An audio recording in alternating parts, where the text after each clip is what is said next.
Ito tayo. Makain na ma oh. Sarap ng ulam. Diyan na yun. Wala pa ang mami baby prince. Si ama. Makain na oh. Ate kain na. Sino yan? Si ate mo? Hindi. Okay na. Okay na yan. Ako.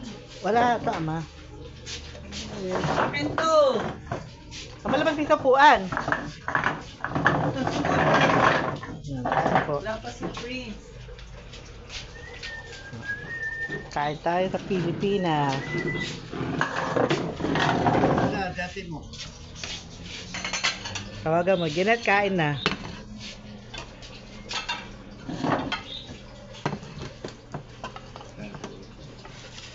Guys. Dami ulam. Ano ulam yan? Ano?